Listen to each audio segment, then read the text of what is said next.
Sejam muito bem-vindos, meus amigos, a mais um estudo da nossa série O Beabá da Bíblia, Princípios e Fundamentos das Escrituras. Dessa vez aqui agora no nosso quarto estudo, o penúltimo estudo, onde a gente vai tratar do tema da redenção.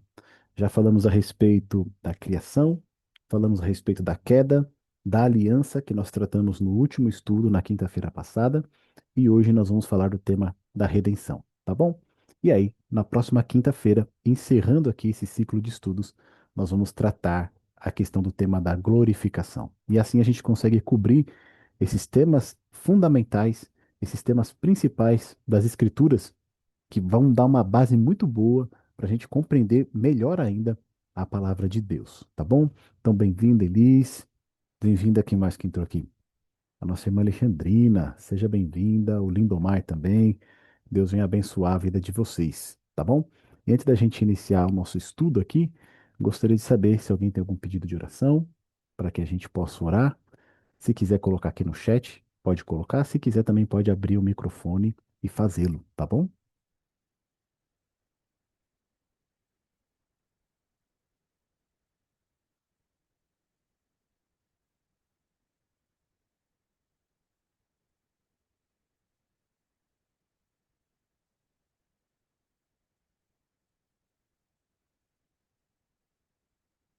Maravilha. Alexandrina colocou aqui por todos nós. Tem um pedido também especial aqui para o nosso irmão João. Então, antes de nós iniciarmos o estudo, feche seus olhos, vamos orar, vamos falar com Deus. Maravilhoso e grandioso Deus, graças te damos, ó Pai, por essa oportunidade de estudarmos a tua palavra. Queremos te agradecer porque em cada encontro, em cada estudo, o Senhor revela ainda mais as tuas verdades ao nosso coração. E pedimos que o teu Santo Espírito nos guie em toda a verdade.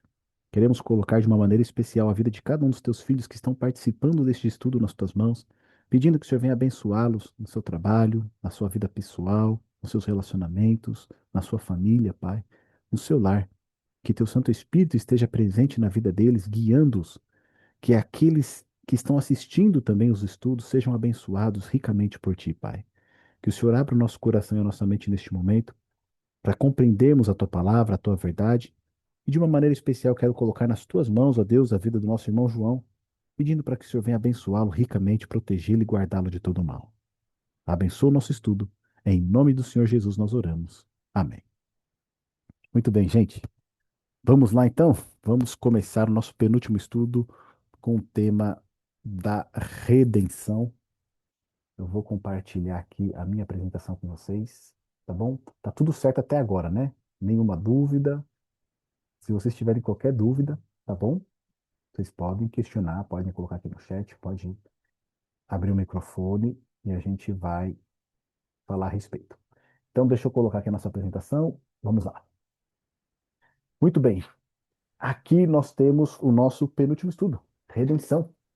Tá bom? Onde a gente vai hoje entender um pouquinho melhor esse tema. Entendemos a criação, entendemos a queda, a aliança, e hoje nós vamos falar a respeito da redenção. Bem-vinda, Pretinha. E aí, esse é o penúltimo estudo. Semana que vem a gente finaliza então com a glorificação.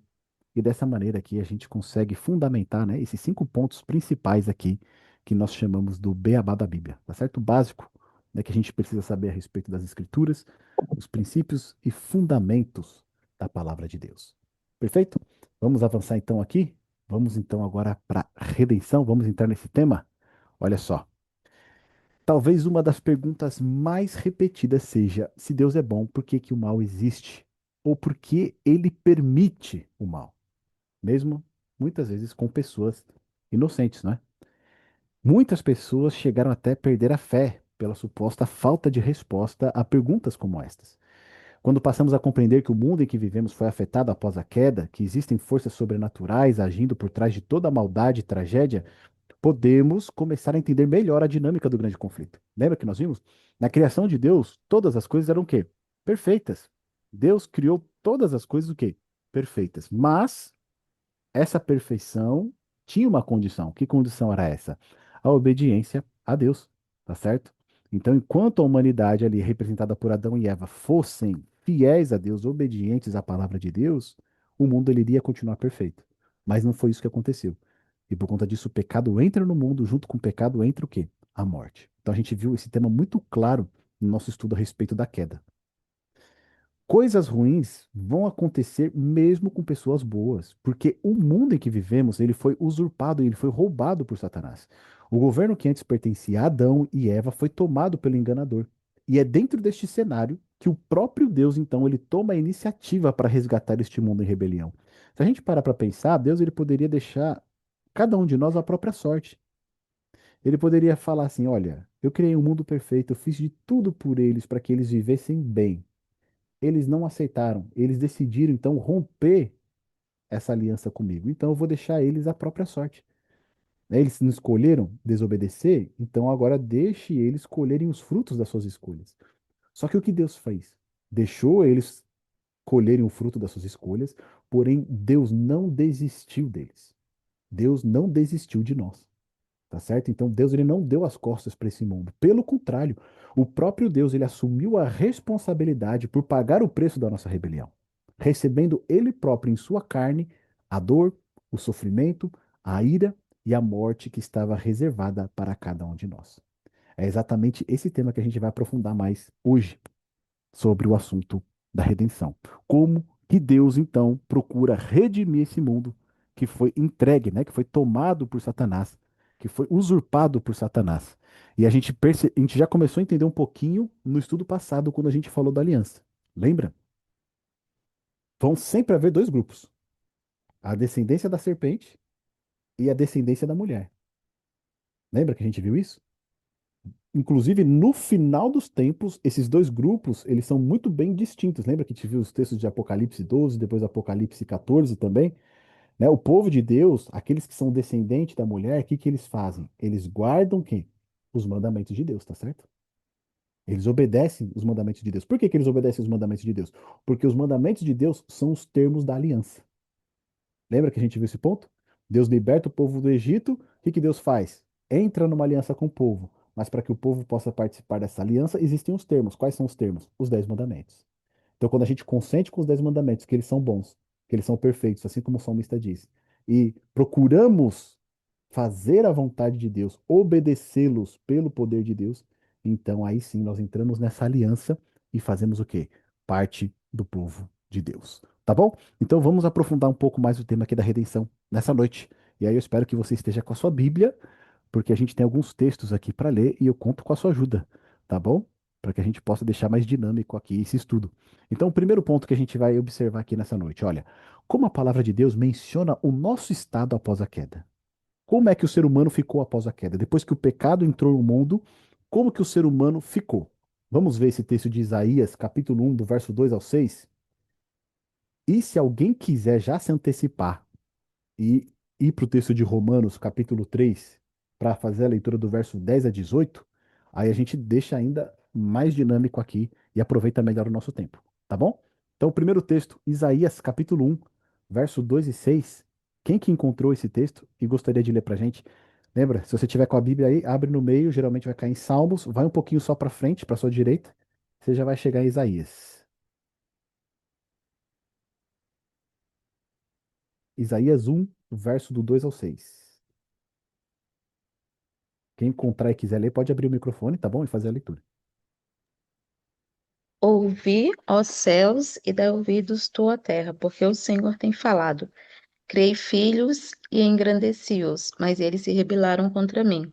O boi conhece o seu possuidor e o jumento a manjedoura do seu dono, mas Israel não tem conhecimento. O meu povo não entende. Ai, nação pecadora, povo carregado de iniquidade, descendência de malfeitores, filhos corruptores, deixaram o Senhor, blasfemaram o Santo de Israel, voltaram para trás. Porque seríeis ainda castigados se mais vos rebelarias? Toda a cabeça está enferma e todo o coração fraco. Desde a planta do pé à cabeça não há nele coisa sã, senão feridas, inchaços e chagas podres, não espremidas, nem ligadas, nem amolecidas com óleo. Obrigado, Elis. Então, olha aqui. Olha como que Deus, através do profeta Isaías, está retratando o seu povo. E aqui ele está falando do seu povo, tá, gente? Ele não está falando dos ímpios, ele não está falando daqueles que fazem parte da descendência da serpente, não. Ele está falando aqui a respeito daqueles que fazem parte da descendência da mulher, daqueles que entraram em aliança com Deus. Está falando que essa nação ela é pecaminosa, é um povo carregado de iniquidade. Lembra que quando a gente estudou sobre a queda, a diferença entre pecado e iniquidade? Pecado é o nosso ato, é aquilo que nós fazemos. Iniquidade é aquilo que está dentro do nosso coração, tá certo? É a iniquidade que nos leva a pecar. O pecado é o ato externo, a iniquidade é aquilo que está dentro do nosso coração. Então, esse povo, além de ser pecaminoso, eles são carregados de iniquidade. Eles abandonaram o Senhor. E aí é curioso porque ele vai falar para a gente lá no verso 5, falando o seguinte, ó, toda a cabeça está doente e todo o coração enfermo. Ou seja, o corpo inteiro está coberto de feridas, de chagas. Aí, se você lembra lá a história de Jó, né? Que ele tinha que coçar ali as suas chagas com caco, né? Porque estava coberto, o corpo estava coberto de chagas. Aqui Isaías está usando essa imagem para relatar a questão do pecado na vida do povo de Deus. O povo de Deus está carregado do quê? De pecado muitas vezes, tá certo? E não é só uma área, é o corpo inteiro. Então, uma vez que o pecado entra no mundo, ele contamina todas as pessoas. É como se fosse uma doença que vai passando, né? Vai passando de geração em geração, de pai para filho. E se não for cuidado, vai tomar conta do corpo inteiro. E esse é o grande problema que muitas vezes as pessoas não percebem. Elas não reconhecem que o corpo está o quê? Enfermo, que precisam de ajuda, que precisam de cura. Agora, olha comigo o texto de Romanos, capítulo 3 do verso 10 a 18. Quem que encontrou aí e quer fazer a leitura pra gente? Romanos lá no Novo Testamento, depois dos Evangelhos, Atos, logo na sequência Romanos 3. Alguém encontrou?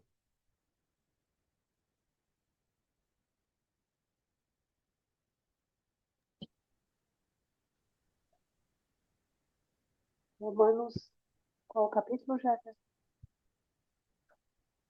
Oi, irmã, Romanos 3, do verso 10 ao 18. Do É 10 ao uma, 18? isso, uma paráfrase do Salmo 14.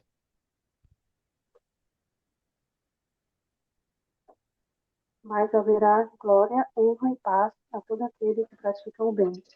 Ao Romanos judeu 3? primeiro, também. Ai, perdão, estou lendo dois. Isso, Romanos É o 3. 3 do 10 ao 18? Ai, Isso. perdão. Como está escrito, não há justo nenhum sequer. Não há quem entenda, não há quem busque a Deus. Todos se desviaram e juntamente se tornaram inúteis. Não há quem faça o bem, não há nenhum sequer. A garganta deles é sepulcro aberto, com a língua enganam, veneno de víbora está nos seus lábios.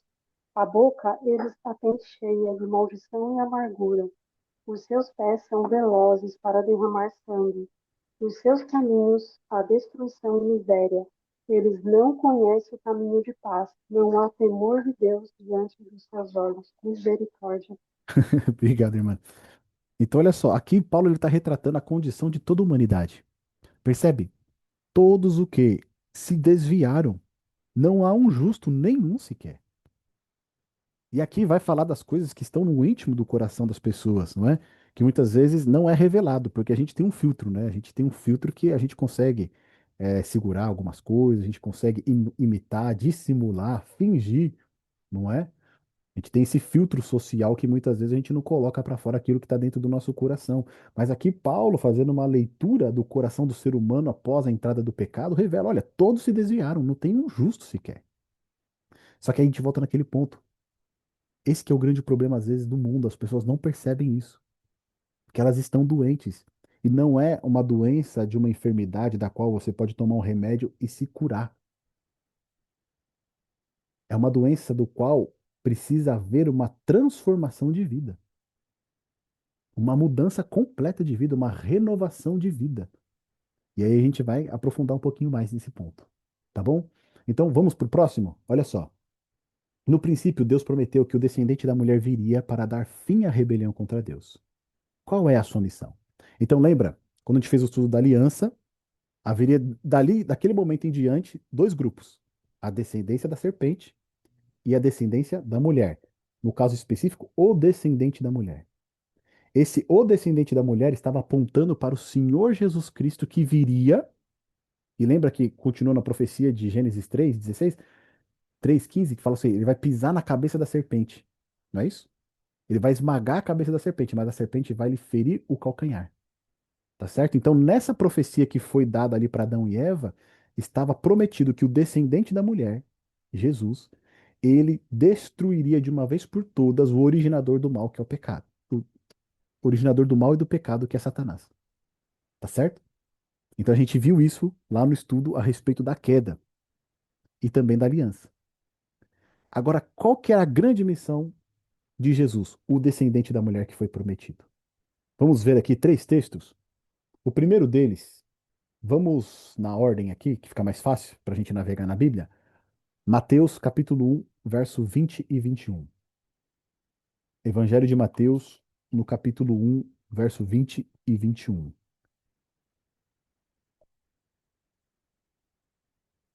E os outros textos que a gente vai ler, um está lá em João, no capítulo 1, verso 14, e o outro está em 1 João, capítulo 2, verso 2, tá bom? Então, se alguém quiser já se antecipar com esses textos aí, deixar eles engatilhados, vai ser muito bom.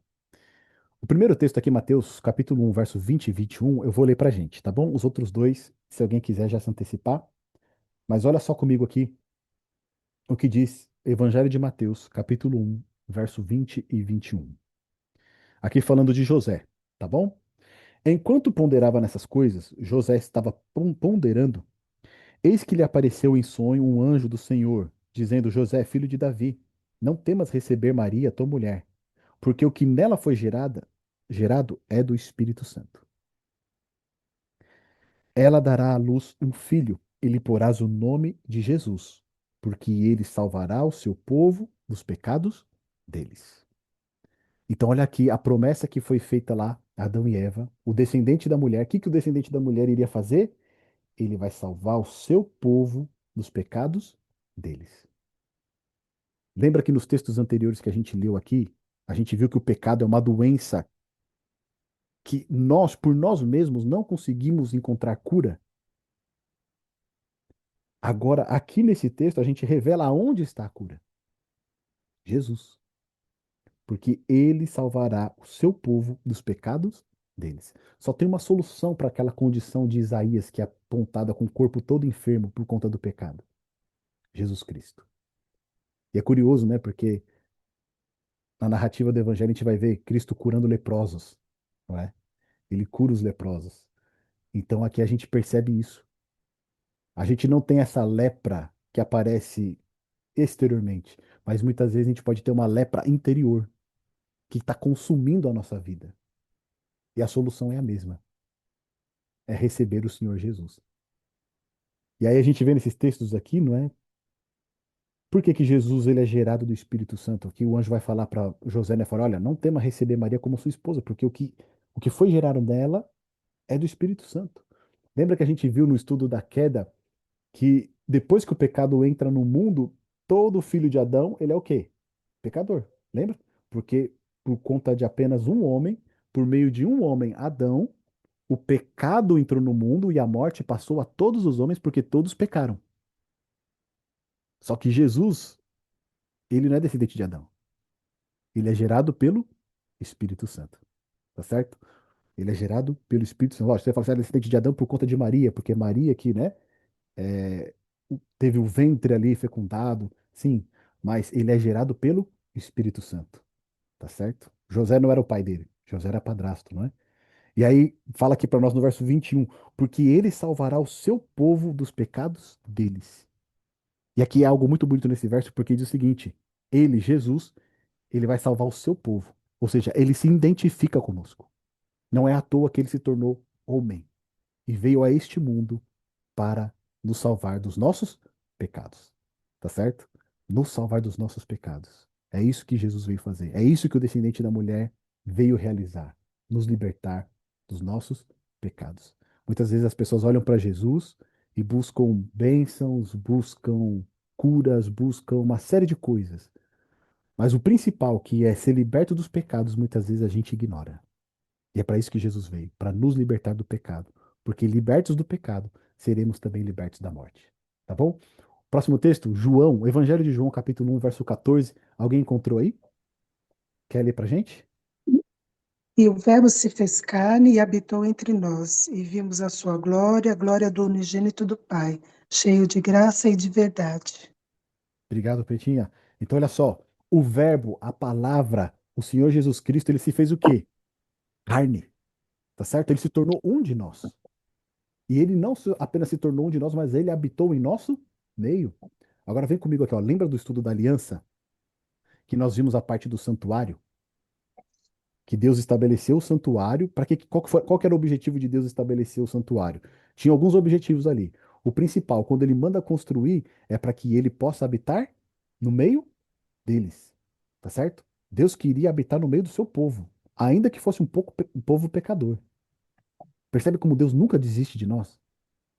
Muitas vezes as pessoas acusam Deus, né?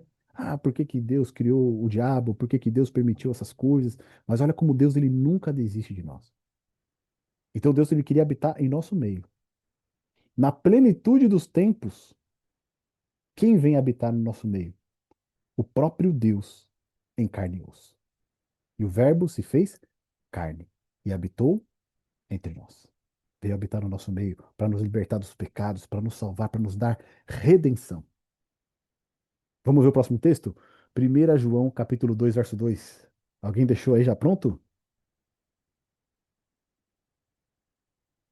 1 João, esse é o Joãozinho, né? Lá no final, lá do lado de Apocalipse. E ele é a propiciação pelos nossos pecados, e não somente pelos nossos próprios, mas também pelos do mundo inteiro. Amém. Então, olha só. Jesus, ele vem salvar o seu povo dos seus pecados. Ele vem habitar no nosso meio como um de nós, como um ser humano. Ele deixou a sua glória para habitar em nosso meio. E depois, ele mesmo é a propiciação pelos nossos pecados. O que que é propiciação?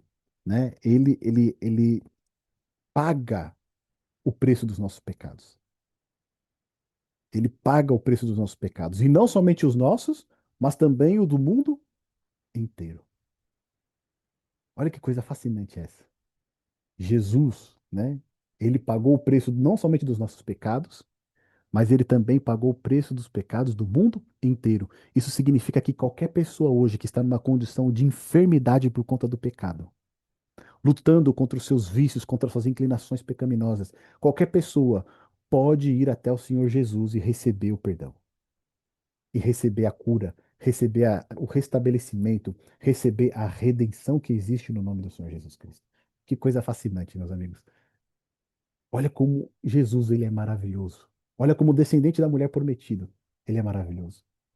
Ele não deu as costas para nós. Ele decidiu se tornar um de nós e viver conosco e trazer essa salvação, essa libertação. Que coisa fascinante. Vamos para o próximo texto? Próximo ponto, olha só. Por que que o ser humano, então, não pode por si mesmo evoluir e se tornar melhor sem precisar de Jesus? Nós vimos aqui, Jesus é a solução para o pecado, tá bom? Ele é a solução para o pecado. Mas por que que o ser humano não pode, por ele mesmo, se tornar melhor, ser uma pessoa melhor, uma pessoa mais agradável, sem a ajuda de Jesus Cristo? Por que que o ser humano não consegue? Porque existe hoje, principalmente hoje, né? Recentemente eu não tenho visto isso muito, mas até um ano atrás, 2 anos atrás, a gente via muitas pessoas, né, os coaches, falando que você tem que ser a melhor versão de você mesmo, né? Eles usam até aquela frase lá, né? Seja a mudança que você quer ver no mundo. E obviamente, você consegue fazer algumas mudanças para melhor e você deve fazer algumas mudanças para melhor. Mas por que o ser humano que está naquela condição depois do pecado, envenenado pelo pecado, contaminado pelo pecado, enfermo, não é? Por que que ele não consegue evoluir e se tornar melhor? Teve uma situação que estava conversando com os conhecidos e eles falaram para mim que o mundo estava evoluindo. Eles tinham as crenças deles, etc. Eles estavam falando que não. O ser humano, eles estão evoluindo vez após vez. E eu falei para esse mas meu amigo, se a gente olhar hoje a situação que nós estamos vivendo aqui, não parece que o ser humano está pior? Porque para pensar um pouquinho, há 10 anos atrás, quando você era criança, 15, 20 anos atrás, você era criança, você poderia sair por aí livremente, né? Ia comprar as coisas, pegava ônibus e nada de mal te acontecia. Hoje em dia você não pode deixar na rua que acontece algo ruim com uma criança, não é? Às vezes até dentro de casa. Então, como que você acha que o ser humano está evoluindo nos últimos anos? Como você acha que o ser humano está tendo uma iluminação muito maior nos últimos anos? Né? É nítido que quando a gente olha para a sociedade, que a sociedade está doente. E agora, olha comigo esse texto de Jó, no capítulo 14, verso 4. E depois nós vamos ler Marcos 7, do verso 20 ao 23. Tá bom? Então, Jó, do capítulo 14, verso 4. E aí depois, Marcos, do capítulo 7, verso 20 e 23. E eu quero ver se você concorda comigo nessa leitura aí que eu fiz nessa discussão. Jó, capítulo 14, verso 4.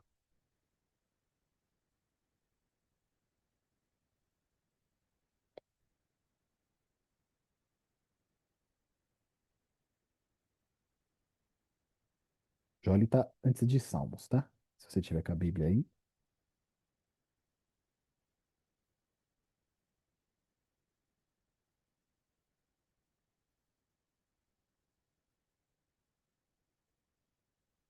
Alguém encontrou? Quer ler?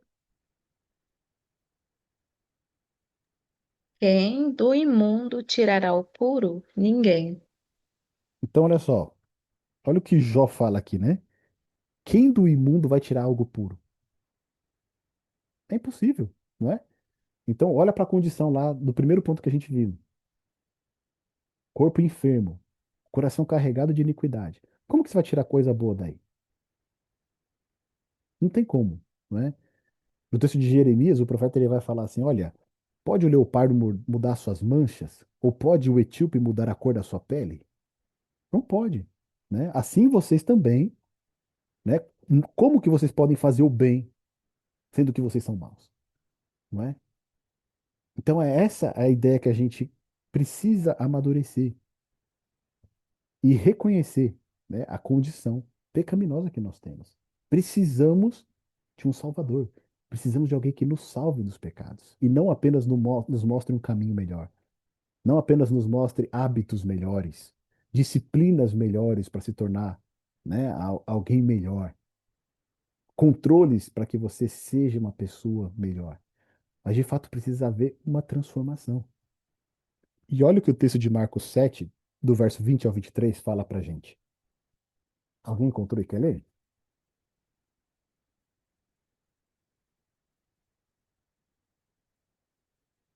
Marcos 7, do verso 20 ao 23. Eu vou ler aqui pra gente, tá? Olha o que diz aqui. Jesus falando: o que sai do homem, isso é o que o contamina. Porque de dentro do coração dos homens é que procedem os maus desígnios, a prostituição, os furtos, os homicídios, os adultérios, a avareza, as malícias, o dolo, a lascívia, a inveja, a blasfêmia, a soberba, a loucura. Ora, todos esses males vêm de dentro e contaminam o homem. Então, olha aqui o próprio Salvador falando aonde que está a raiz do problema, tá certo? Dentro do homem, dentro do coração do homem. É daí que vem todos os males que nós vemos no mundo. É daí que a gente vê as coisas brutais que estão acontecendo no mundo, que são indignantes, né? Parece que cada dia, gente, eu tô ficando doente. Tava falando pra minha esposa esses dias. O meu nível de cortisol tá alto, porque todo dia é uma notícia ruim. Não importa a esfera, todo dia tem uma notícia ruim, né? Coisas terríveis acontecendo. Eu falei, não, isso aí eu tenho que parar com isso, tenho que eliminar isso, não vou ficar vendo mais essas coisas. Por quê? Porque isso nos faz mal. E aqui Jesus ele fala, da onde que vem toda essa maldade? Da onde está vindo toda essa coisa, né, que é ruim do coração do homem? E aí a gente para pensar, ainda que eu melhore, ainda que eu procure me disciplinar, ainda que eu faça algum curso, será que eu vou conseguir melhorar para que essas coisas aqui deixem de acontecer dentro de mim?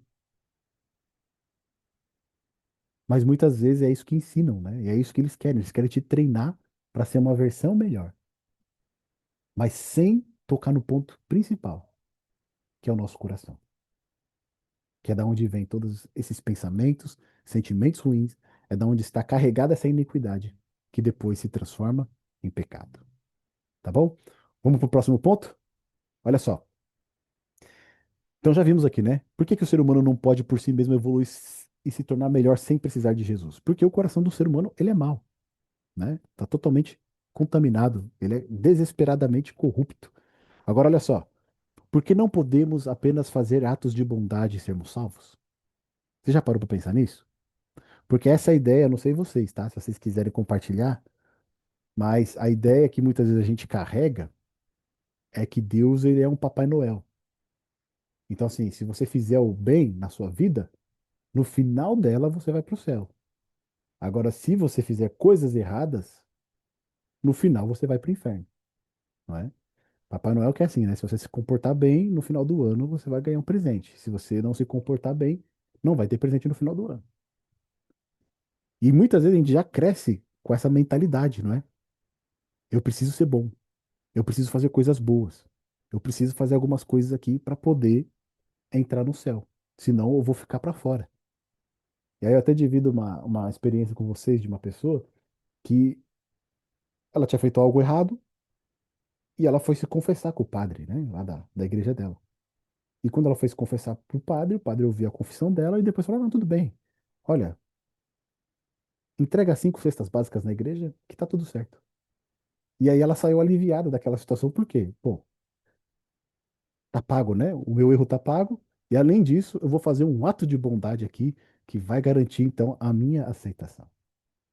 Eu tenho certeza que você talvez já tenha passado por essa experiência também, ou até antigamente tinha essa ideia. Eu preciso ser bom para poder ir para o céu. Mas agora a Bíblia vem e fala para você que a sua bondade, os seus atos bons, aquilo de bom que você faz, não te garantem a entrada no céu. É fantástico isso, né? Porque a Bíblia ela vem e ela desconstrói várias coisas que às vezes a gente carregava conosco, né? E aqui a gente tem 3 textos que a gente vai ler.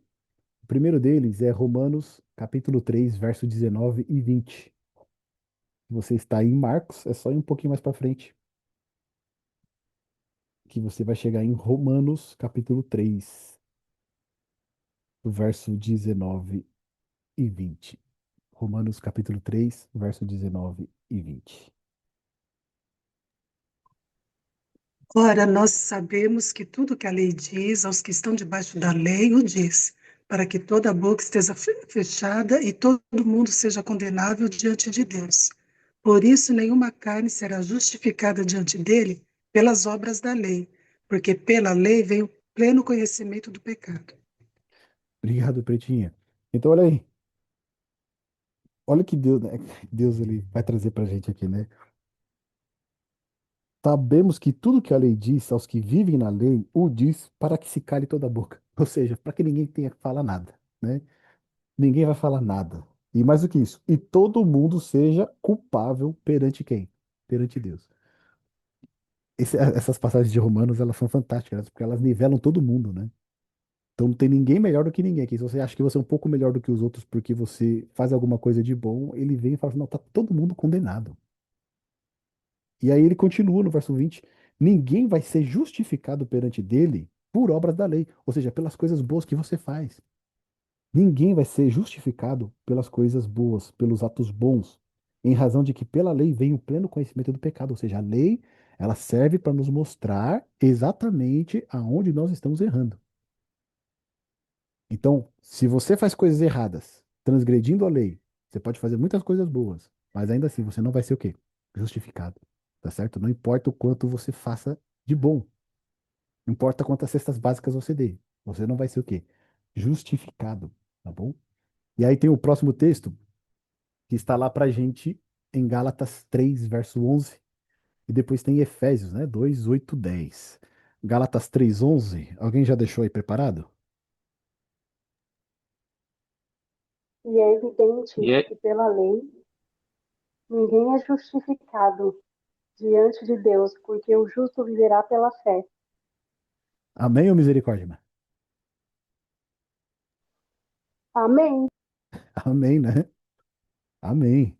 É evidente que pela lei ninguém é justificado diante de Deus, ou seja, aí a gente entra, né? Os paradoxos da palavra de Deus, né? Porque a gente viu no estudo passado da aliança que para a gente entrar nessa aliança com Deus, a gente precisa obedecer o quê? Os mandamentos, a lei de Deus. A gente viu que o povo de Deus, nos últimos dias, eles vão se distinguir dos demais porque eles guardam os mandamentos de Deus. E aí vem Paulo aqui e fala, é evidente que pela lei ninguém é o quê? Justificado diante de Deus. Porque o justo, ele vai o quê? Viver pela fé. Ou seja, o que realmente nos salva não é a obediência à lei, mas é a fé. Tá certo? E aí você pode estar pensando assim, tá bom, mas se o que nos salva é a fé, por que que eu tenho que obedecer à lei então? Agora olha comigo o texto de Efésios, capítulo 2, verso 8 a 10, porque vamos dizer assim, né? Eu poderia usar esse texto aqui fora de um contexto, fora do contexto mais amplo que é a Bíblia inteira, ou até mesmo os ensinamentos de Paulo e querer defender isso. Eu sou salvo pela fé. Eu não sou salvo pela lei, então eu não tenho que obedecer à lei. Agora vem comigo lá em Efésios 2, do verso 8 a 10. Manuel, quero ouvir sua voz. Você está com Efésios 2 aí? Sim, o Jefferson estou. Lê pra gente então Efésios 2, do verso 8 a 10. Porque pela graça sois salvos, por meio da fé. E isto não vem de vós, é dom de Deus.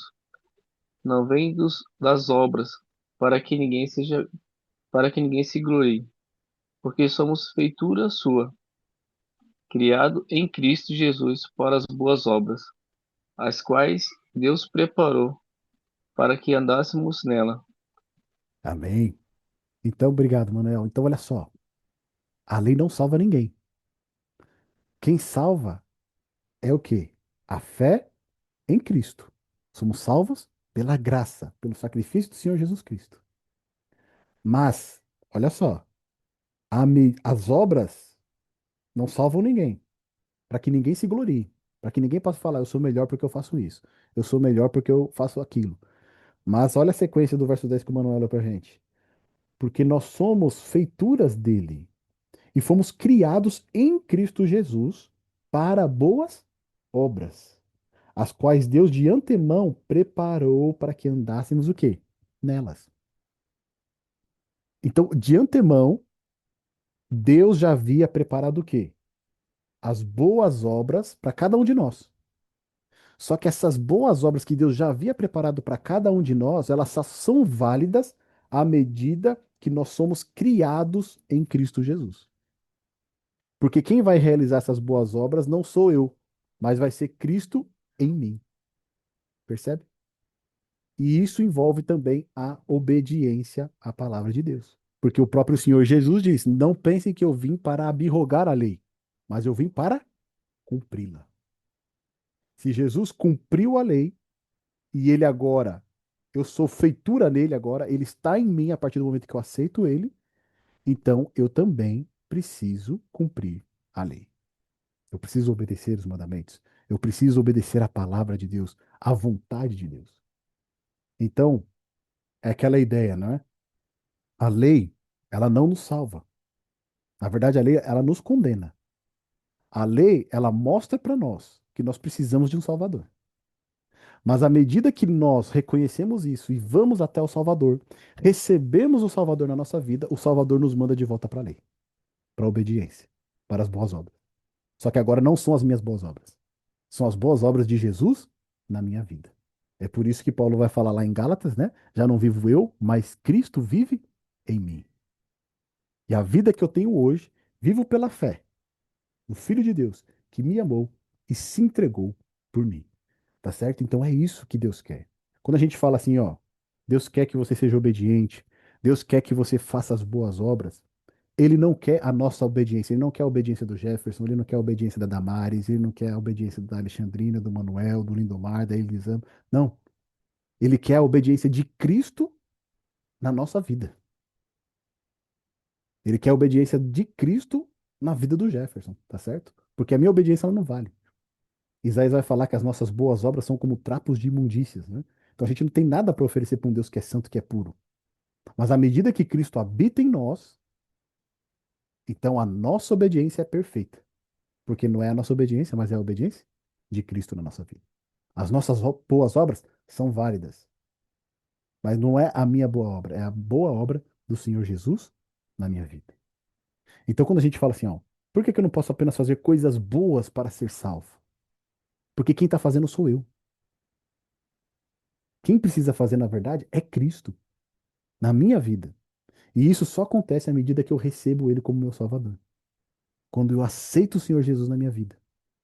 E aí eu permito que ele habite em mim e realize essas boas obras. Alguém quer fazer algum comentário aqui? Antes de você conhecer mais da palavra de Deus, você tinha essa ideia também de que você precisava fazer coisas boas para ser salvo? Quem quiser compartilhar pode falar, tá bom?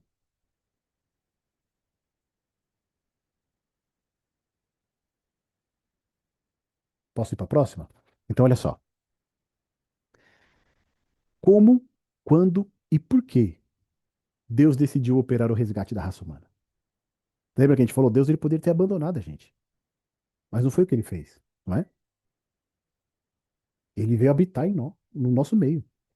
E não apenas habitar em nosso meio, mas ele se fez um de nós, né? Ele se fez humano. Quando que Deus decidiu operar esse resgate? Vamos dar uma olhadinha nisso? Primeiro texto de João 3,16, esse aí vocês sabem decor, né? A gente não precisa nem ler. João 3,16 é o texto mais conhecido da Bíblia, que diz o que lá? Porque Deus amou o mundo de tal maneira que deu o seu Filho unigênito para que todo aquele que nele crer não pereça, mas tenha a vida eterna. Então, olha só, Deus, quando diz que ele amou o mundo, são todas as pessoas, tá certo? Não tem distinção ali. Não importa a preferência da pessoa, não importa o partido político dela, não importa a cor da pele dela, não importa a preferência sexual dela, não. Deus amou todas as pessoas. Deus amou o mundo. E Deus, ele amou o mundo e entregou o seu filho para o mundo, tá certo?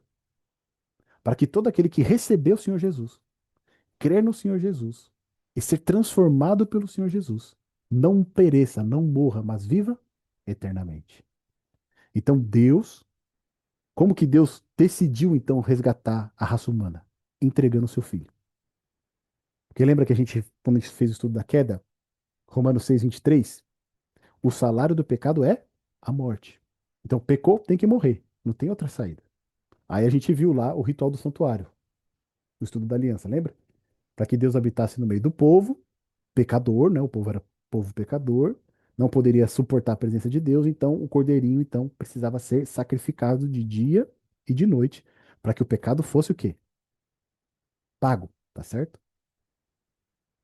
E aí a gente viu que todo esse símbolo do santuário apontava, na verdade, para Jesus Cristo, que é o Cordeiro de Deus que tira o pecado do mundo. Então, como que Deus decidiu resgatar a raça humana? Entregando o seu filho, para que ele pagasse o preço dos nossos pecados. É por isso que está escrito lá em Mateus 1:21, o quê? E dará o nome dele de Jesus, porque ele salvará o seu povo dos seus pecados. Tá certo? Então, Deus, como que Deus resgatou a raça humana? Entregando o seu filho. Agora vamos ver mais um texto aqui. Isaías 53, do verso 3 ao 7. Uma passagem bastante conhecida também. Isaías 53, do verso 3 ao 7. Quem pode fazer essa leitura para gente, por gentileza? Era desprezado e o mais rejeitado entre os homens, homem de dores e experimentado nos sofrimentos, e como um de quem os homens escondiam o rosto, era desprezado e não fizemos dele causa algum. Verdadeiramente, ele tomou sobre si as nossas enfermidades e as nossas dores levou sobre si, e nós o reputávamos por aflito, ferido de Deus e oprimido. Mas ele foi ferido por causa das nossas transgressões e moído por causa das nossas iniquidades. O castigo que nos traz a paz estava sobre ele, e pelas suas pisaduras fomos sarados. Todos nós andávamos desgarrados como ovelhas, cada um se desviava pelo seu caminho, mas o Senhor fez cair sobre ele a iniquidade de nós todos. Ele foi oprimido e afligido, mas não abriu a sua boca. Como um cordeiro foi levado ao matadouro, e como ovelha muda perante os seus tosqueadores, assim ele não abriu a sua boca. Então, olha só, aqui narra a experiência que o nosso Salvador passou para que ele pudesse o quê? Dar cabo aos nossos pecados. Então, quando a gente olha isso aqui, né? Olha o sofrimento que o nosso Criador, porque, né, Jesus estava na criação, ele nos criou. Nós somos criados para ele, por ele. E é ele que nos mantém. E a partir do momento em que ele se faz um de nós aqui, olha o que ele precisa suportar para nos trazer a redenção. Então, por isso que quando a gente olha esse texto, muitas vezes os questionamentos que a gente tem, por que que Deus permite que as pessoas sofram? Por que que Deus permita que os inocentes sofram? A gente já viu nesse estudo, não tem inocente nenhum. Não existe um inocente. Todos merecem a morte. O único que não merecia a morte foi o que sofreu dessa maneira. E ele sofreu para que nós pudéssemos ter vida. Eu gosto daquele texto de Romanos que vai falar, né, para nós. Ele sendo rico, se fez pobre, para que nós, sendo pobres, pudéssemos experimentar a riqueza que é devida a ele. Então, é isso que o Senhor Jesus faz. Foi dessa maneira que ele veio nos resgatar, nos trazer a redenção. E não tem palavras, né, para a gente poder explicar tamanho amor demonstrado por rebeldes. Porque é isso que, no final das contas, nós somos, né, rebeldes. Agora, olha comigo esse texto de 2 Coríntios, capítulo 5, verso 1. Se alguém quiser preparar 2 Timóteo, capítulo 1, verso 9 também, tá bom? 2 Coríntios, lá depois de Romanos, 1 Coríntios, 2 Coríntios, capítulo 5, verso 1.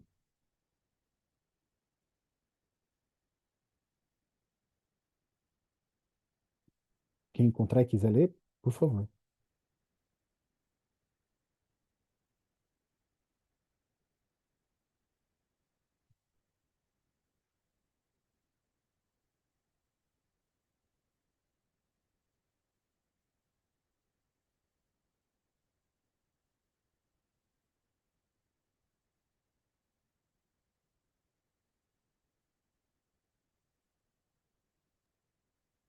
Segunda Coríntios 5:1, Isso.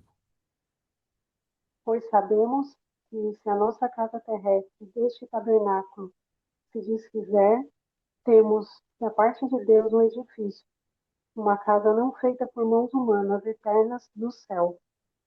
Então aqui a gente tem uma promessa de Deus para nós, não é?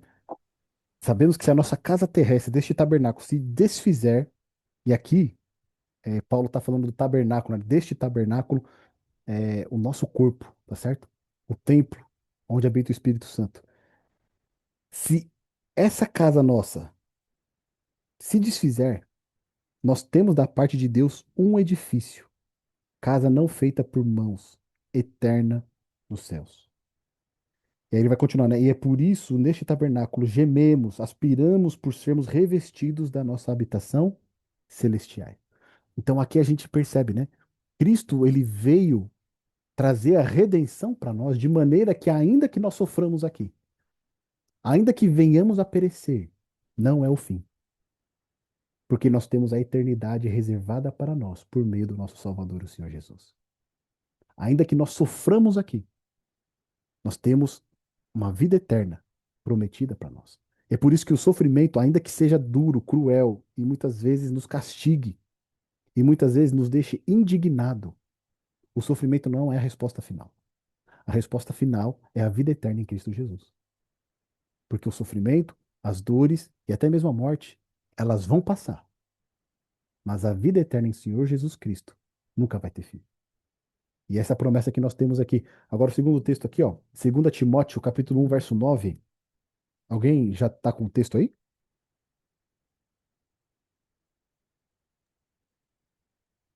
Que nos salvou e chamou com sua santa vocação, não segundo as nossas obras, mas segundo o seu próprio propósito e graça que nos foi dado em Cristo Jesus, antes dos tempos dos séculos.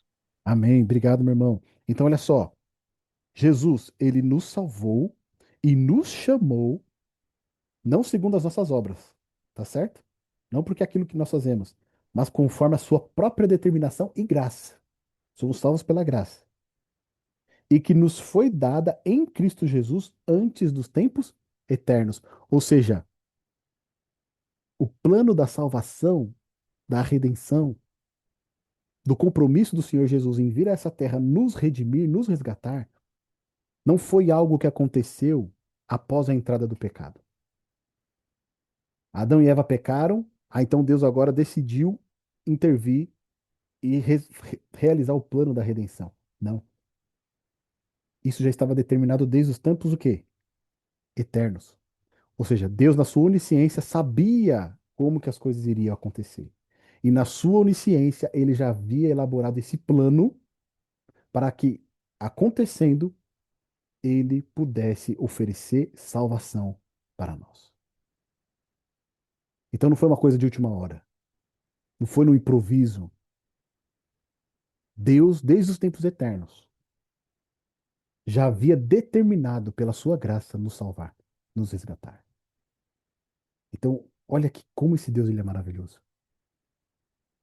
Ele está nos chamando, ele está nos convidando, ele está falando assim: olha, eu quero curar vocês do pecado.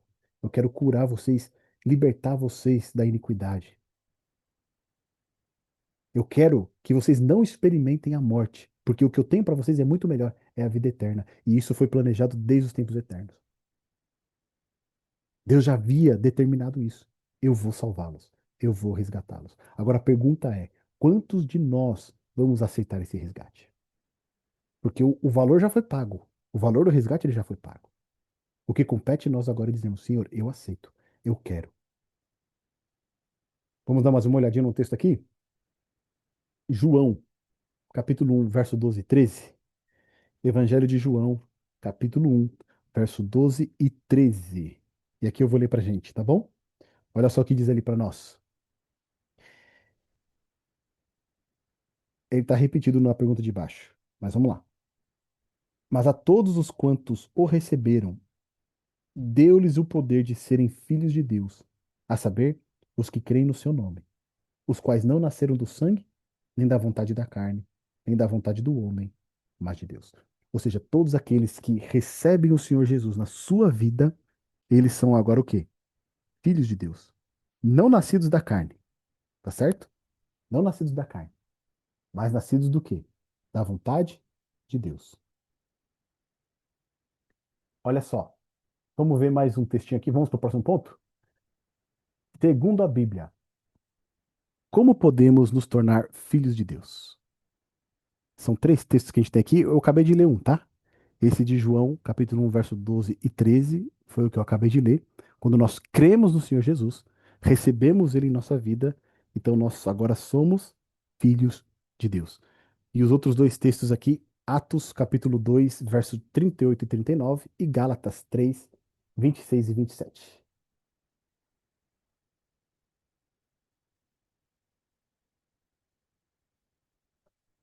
Quem pode ler pra gente? Atos 2, 38 e 39. E disse-lhes Pedro: Arrependei-vos e cada um de vós seja batizado em nome de Jesus Cristo em remissão de pecados, e recebereis o dom do Espírito Santo, porque a promessa vos diz respeito a vós, a vossos filhos e a todos os que estão longe, a tantos quantos Deus nosso Senhor chamar. Então, olha só. O que que precisa fazer então, né? Como podemos nos tornar filhos de Deus? Que é o ponto que a gente está observando aqui agora. Arrepender dos nossos pecados e cada um de nós sermos batizados em nome de Jesus Cristo para o perdão dos nossos pecados. Então receberemos o dom do Espírito Santo. Então, como que a gente pode fazer parte da família de Deus? Aceitar o Senhor Jesus Cristo na nossa vida, tá certo? Quando recebemos o Senhor Jesus, cremos nele como nosso Senhor, então passamos a fazer parte da família de Deus. Somos filhos de Deus. Aqui, Pedro ele deixa claro o que que é receber o Senhor Jesus na sua vida. É o quê? É você se arrepender da sua vida de pecado. É se arrepender das coisas erradas que você faz, dos sentimentos errados que você tem, dos pensamentos ruins que você tem. É se arrepender disso, dessa condição que a gente viu lá em Isaías, né? Essa condição aí na qual o corpo está enfermo por conta da iniquidade. Arrependendo-se dessa vida, então, agora receba, aceite o Senhor Jesus Cristo na sua vida para que você seja o quê? Perdoado, tá bom? E aí seja batizado no nome dele. É dessa maneira que nós nos tornamos filhos de Deus. Então, primeiro, arrependimento. O arrependimento ele só pode vir a partir do momento que a gente sabe o que é errado. O Espírito Santo ele traz essa convicção para nós. Então, uma vez que a verdade, a palavra de Deus é colocada diante de nós, nós somos confrontados com ela. Então, vem o arrependimento. O Espírito Santo nos leva ao arrependimento. Quando eu me arrependo, Então eu decido mudar de vida. Como é que eu posso mudar de vida e não continuar no pecado? Preciso receber o Senhor Jesus, preciso aceitá-lo. E uma vez que eu aceito o Senhor Jesus, eu sou batizado agora no nome dele. Quando eu sou batizado, eu recebo então o dom do Espírito Santo na minha vida, que é a habitação de Jesus comigo. E aí agora eu posso ser separado do pecado, tá certo? Com a habitação do Senhor Jesus na minha vida, o Espírito Santo na minha vida, eu não continuo pecando. Eu peco quando o Espírito Santo não está comigo. Agora olha só comigo. O próximo texto, Gálatas 3, verso 26 e 27. Gálatas 3, verso 26 e 27. Alguém já preparou aí?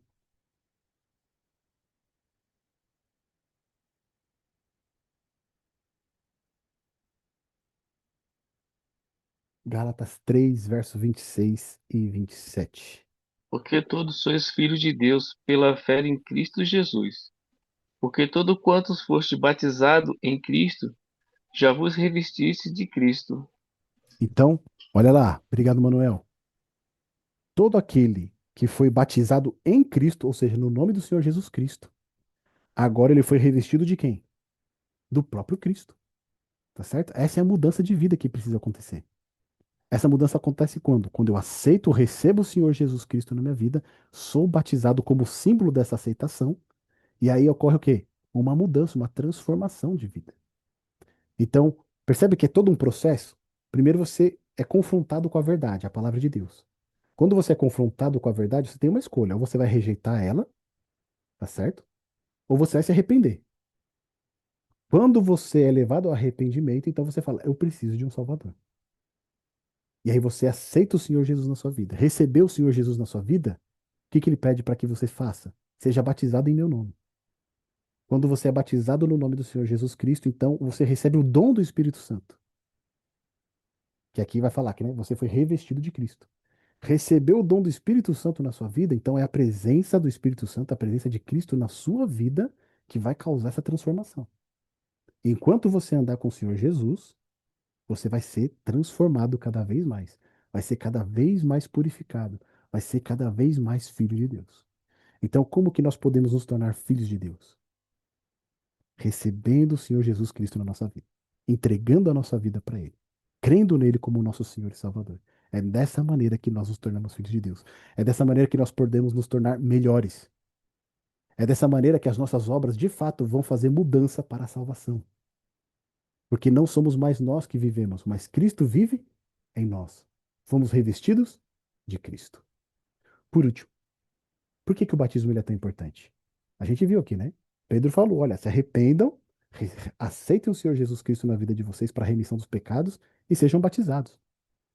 Por que que o batismo ele é tão importante? Vamos ver aqui. Vamos ver dois textos, tá bom? O de Mateus a gente não vai ver. Vamos ver o de João, capítulo 3 do verso 6, e o Marcos 16, 16. Então, Evangelho de João, capítulo 3 do verso 3 ao 6.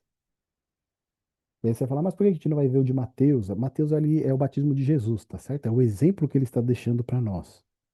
E aí eu quero ver esses outros dois textos, que eles são mais práticos para a gente. Então, olha só. João, capítulo 3 do verso 3 ao 6.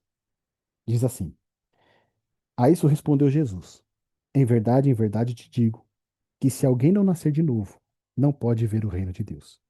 Perguntou-lhe Nicodemos: Como pode um homem nascer sendo velho? Pode porventura voltar ao ventre materno e nascer segunda vez?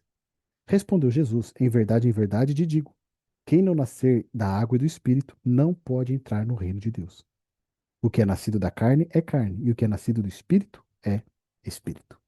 Então Jesus ele deixa claro: quem não nascer da água e do espírito não pode entrar no reino de Deus. Por que não pode entrar no reino de Deus? Porque o que é nascido da carne é carne, e o que é nascido do espírito, ele é espírito. Então a gente não pode andar mais nas nossas paixões carnais, sensuais, aquelas de Marcos 7, que Jesus elencou pra gente. Tem que ser um novo homem. E esse novo homem, ele anda no espírito, ele não anda na carne. Tá certo? Aqui é carne. Paulo sempre vai falar disso também. É o que? São os desejos pecaminosos da carne. Que eles contrastam com o quê? Com o espírito. Tá certo? Aquele que tem a presença do Espírito Santo na sua vida. Então, Jesus ele foi enfático para Nicodemos. Se você não nascer da água e do Espírito, você não pode entrar no reino de Deus. Você pode ser a melhor pessoa que for, ter o maior conhecimento que quiser, fazer o bem para todo mundo. Mas se você não entregar a vida para o Salvador, não ser batizado, não nascer da água e do Espírito, você não pode entrar no reino de Deus. Lógico, existem situações, né, que nem todo mundo vai ser batizado, a pessoa está, né, às vezes ali no leito de morte, ela recebe o Senhor Jesus na sua vida e ela está salva, ela vai participar do reino de Deus. Mas enquanto nós temos oportunidade, nós não devemos adiar. Precisamos tomar essa decisão. Olha, Senhor Jesus, a minha vida é sua. Eu aceito, eu quero ser batizado no teu nome. E o último texto, Marcos 16:16. O que que diz aí pra gente? Vocês sabem de cor isso aí, né? Quem lembra? Marcos 16, verso 16. Ou quem quer ler pra gente? Quem crer e for batizado será salvo. Quem crê e for batizado será salvo. Então aqui fica clara a instrução. Quem crê no Senhor Jesus, recebê-lo na sua vida e for batizado será o quê? Será salvo. Certo? Esse é o grande compromisso que nós precisamos fazer com Cristo, que nos oferece a redenção, que nos oferece a salvação. Porque em nós mesmos não existe nada de bom para que nos conceda essa salvação. Mas em Cristo Jesus, tudo de bom e mais perfeito existe. E o que ele nos pede? Sejam batizados no meu nome. Sejam batizados, firmem essa aliança comigo. Tá bom? Então vamos refletir aqui em algumas questões. Primeira delas, a condenação da morte eterna e total separação de Deus estava reservada a nós. Mas Cristo ele tomou o nosso lugar. Como essa realidade fala com você hoje? Lembra o texto de Isaías 53 que a gente leu? Tudo aquilo que ele sofreu estava reservado para nós. Mas Jesus Cristo decidiu tomar o nosso lugar. A morte que ele morreu estava reservada para nós. Mas se hoje nós temos vida, é por conta dele. Então a gente precisa pensar um pouquinho, refletir a respeito disso, né? Olha o tamanho do sacrifício que foi feito por nós. Segundo ponto aqui, muitas pessoas admiram a pessoa de Jesus Cristo e os seus ensinamentos, mas não o reconhecem como filho de Deus e nem o aceitam. Como essa atitude pode interferir na vida delas? Tem muita gente que fala, né, não, Jesus é um grande mestre, né, é um grande professor, um grande filósofo, etc. Mas se não reconhecermos ele como nosso Salvador, nós estamos perdidos. A gente pode admirar o quanto for o Senhor Jesus, os seus ensinamentos, mas se não recebermos ele como o Senhor da nossa vida, nós estamos perdidos. Agora, o último ponto. Em sua primeira vinda, Jesus ele foi mal interpretado, ele foi rejeitado, humilhado e, por fim, morto. Você percebe a história se repetindo hoje e qual que é o perigo disso? Muitas vezes as pessoas mal interpretam as palavras de Jesus, não é? E elas vão distorcendo as palavras de Jesus. Não ligam para Jesus, zombam de Jesus, fazem caricaturas, fazem memes de Jesus, desprezando ele, desprezando a salvação que ele nos trouxe. Eu acredito que se essas pessoas lessem o que está escrito lá em Isaías 53 com a visão de que quem sofreu tudo aquilo foi o Senhor Jesus Cristo, elas se envergonhariam de muitas das atitudes que elas possuem com relação a ele, não é? E a gente vê mais uma vez a história se repetindo. Agora a minha resposta é a sua resposta. Compreendi no estudo de hoje que Jesus Cristo é o Filho de Deus, que veio a este mundo para entregar sua vida em troca de minha salvação. É meu desejo aceitar Jesus como meu Salvador pessoal. Se esse é o seu desejo, pode abrir o seu microfone aí e vamos todos dar um sonoro amém. Amém. Amém. Amém? É o seu Amém. desejo? Amém. Deus seja Louvado louvado. seja Amém. Deus. Amém. Gente, com isso nós finalizamos o nosso penúltimo estudo, o tema da redenção. E agora só falta mais um, que é a glorificação, na próxima quinta-feira, a partir das 7h30. E agora eu abro esse espaço aqui. Caso alguém tenha alguma dúvida, algum comentário que queira fazer, por favor, fique à vontade, tá bom?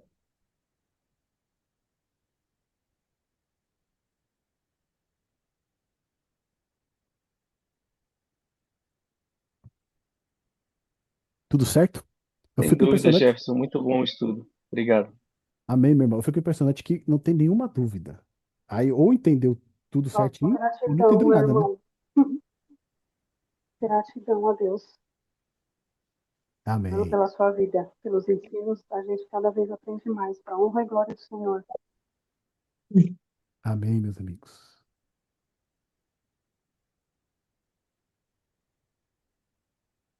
Nenhuma dúvida? Nenhum comentário? Então vamos encerrar? Vamos encerrar, né? Que já está na hora da janta, né? Oito já passou. Passamos 10 minutinhos aí do nosso horário. Então vamos encerrar com uma oração. Raíza, seja bem-vinda, tá bom? Chegou no meio do estudo aí, mas depois esse estudo aqui ele está publicado no YouTube. E aí depois você pode pegar o link e assistir ele desde o começo. Fechado? Vamos lá. Obrigada. Cheguei tarde, mas depois eu assisto. Sou convidada da Damares. Maravilha. Depois então ela vai te passar o link aí, você vai poder acompanhar desde o começo, tá bom? E na próxima Obrigada. quinta-feira nós estamos reunidos novamente a partir das 7h30. Então, Em nome de vamos orar? Jesus. Vamos falar com Deus. Maravilhoso e eterno Deus, graças te damos, Pai, porque tamanho sacrifício foi manifestado em nosso favor e nós não somos merecedores de nada, Pai. Mas o Senhor, na tua graça, na tua providência, desde os tempos eternos, antes de nós existirmos, o Senhor já tinha providenciado a nossa salvação, a nossa redenção. E graças te damos pelo Senhor Jesus Cristo, nosso Salvador. Perdoa os nossos pecados, ó Deus, as nossas faltas. Transforma o nosso coração, a nossa mente, o nosso caráter e nos faz cada vez mais semelhantes ao Filho de Deus, o Senhor Jesus. É isso que te pedimos. Em nome e por amor de Cristo é que oramos. Amém. Gente, obrigado, viu, pela participação de vocês. Tá bom? Que Deus abençoe a todos e uma excelente noite. Até a próxima quinta-feira. Valeu, gente. Amém. Obrigado, Jeff. Tchau, tchau. Valeu. Boa noite, tchau, tchau.